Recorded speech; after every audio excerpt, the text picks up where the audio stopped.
Hello again, I am Dr. Rumsey, and this is a lecture about the proposal project. As before, I will be going through these slides fairly quickly, mostly kind of skimming them to give you some background and talk about the expectations. It would be in your best interest to go ahead and open the slides yourself and read them more carefully to ensure that you don't miss anything. Let's get started. In this project, you're going to be doing a proposal and you're going to be doing a presentation. So I'm going to be talking about both of those things. It requires 4 tasks. The first thing is to find a nonprofit organization that you would like to represent. You write as if you are a member there or as if you are a volunteer there. You need to find something specific to be proposing. So it needs to be something like a building improvement on an existing building. Maybe they need to raise money to do something, and so you're going to create a fundraising event. So you're using a little bit of money to create an event that can get them a lot of money. And then you need to think about certain recipients that need it. Perhaps you think of maybe Habitat for Humanity, and the funds could be used for a specific house. You get the idea. The second thing you're going to do is research that organization. Again, because you need to know everything about them in order to talk about them effectively and argue on their behalf, you need to know their history, their mission, their programming, service, demographics. You get the idea. So you are going to be the representative for that organization. So even though you don't work there and maybe you aren't currently volunteering there, you're writing as if you are a part of them. You're going to be writing a formal proposal to something called the English Foundation. This is the English Foundation I'm going to talk about in a little bit. You're going to then also create, after you write this proposal, you're going to create a presentation about the same information. So the products that you're going to be producing for this are the formal proposal and a PowerPoint about the same topic. Deadlines here are for summer 2020. Obviously, if you are not in summer 2020, you should go check out the documentation and calendar for your particular semester. So the purpose of any proposal, and so let's talk about proposals in general first, and then we'll get to the specific assignment. Proposals are to persuade. You're proposing something. You're not stating something. You're not reporting on something. You're asking for something, essentially. You are trying to sway your reader in a particular direction, and in this case, it's to fund a particular situation. Proposal writers are often sort of surprised that what they see as a clear need or expectation is not nearly as clear as they think it is. Just because you think something is a good idea doesn't mean other people do. So your job is to convince your reader, number 1, that there is a problem, and number 2, that you have a solution to meet that problem. Which is the third bullet point. I got ahead of myself. Okay. So purposes again, you're going to be arguing. And when I say argue, I'm talking about in the persuasive sense. You are, again, swaying their opinion or asking for something. You're going to present a plan for whatever it is that you are proposing to use to solve whatever the problem is. And then you're also going to be persuading your reader in terms of time and money. Make a thorough enough plan that you convince them that you know what you're about and that this is a good way that they should spend their money. So the context for the assignment is to request financial means or materials for in support of a specific program or programs in a nonprofit.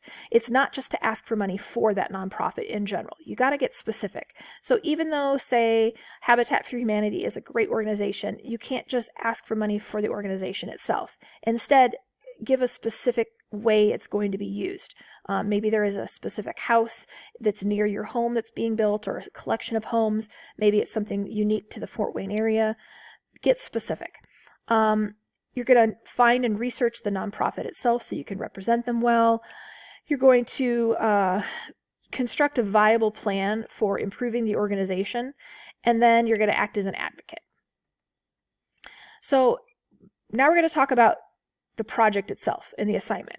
You're going to be writing a proposal to something that's called the English Foundation.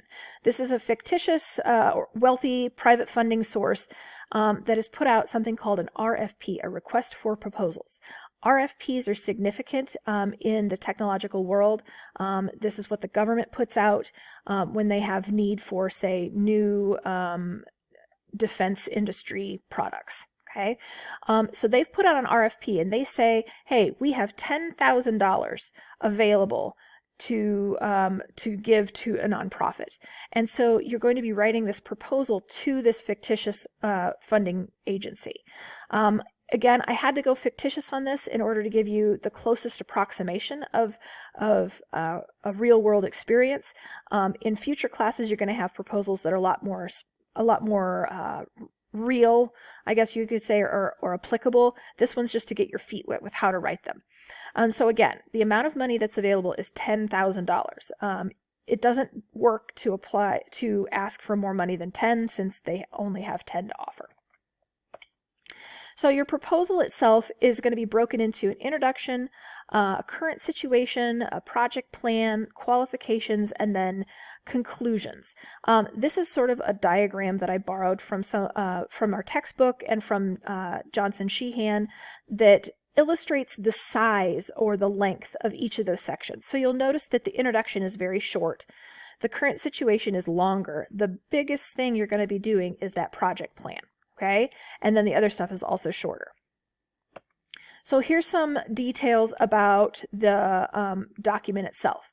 You're going to end up with probably 5 to 7 pages in length, single-spaced, remember, and IEEE citations, and formatted according to the course guidelines that you can find in important course documents. And then the proposal should use outside sources to help make your point, to validate your claims. If you have an idea to add a specific program and that you see that there's a need, you have to prove that, so find outside sources that help you make that argument. So you're probably going to have a title page and a table of contents. That's fine. And then there's going to be an introduction and or background. Those could be 2 separate sections, or you could kind of lump them together.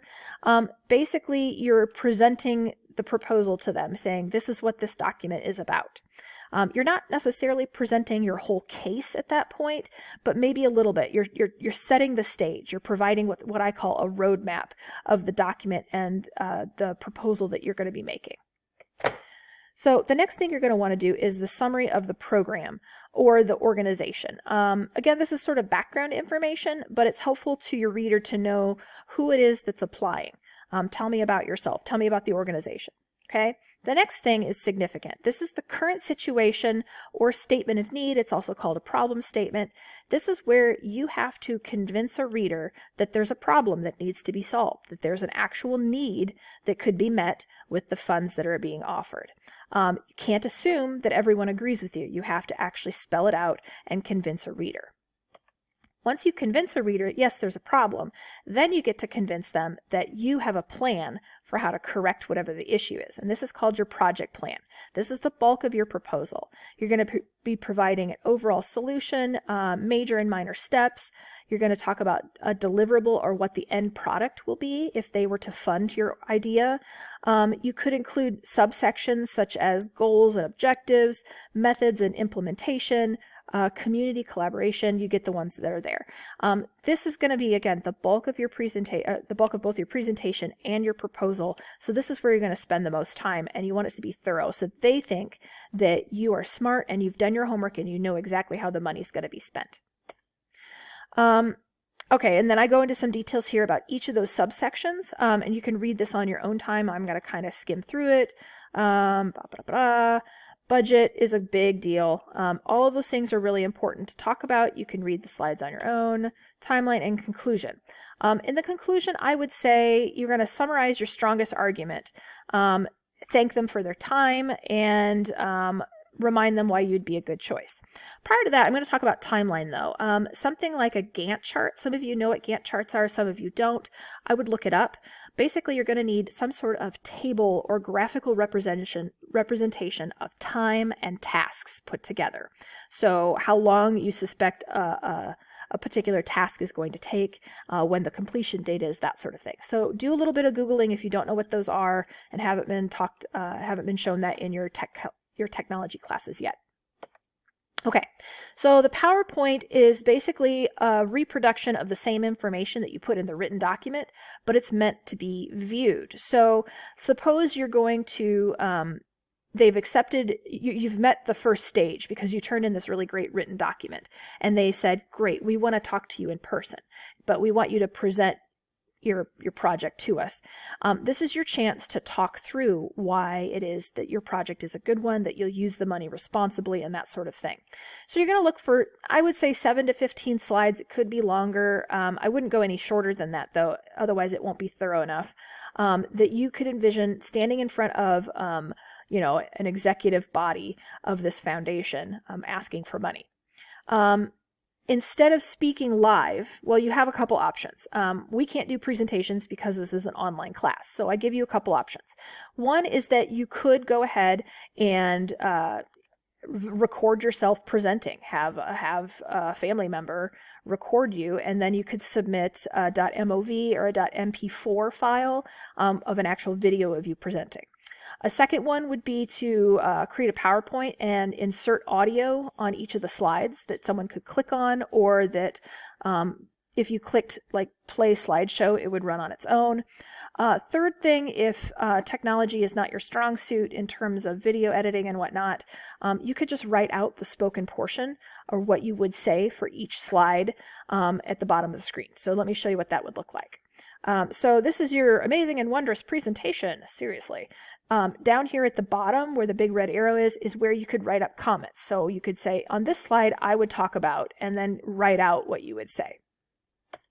Okay, so overview of deadlines for those of you who are in summer 20. If you have any questions or need any help, obviously, you can email me at rumseys at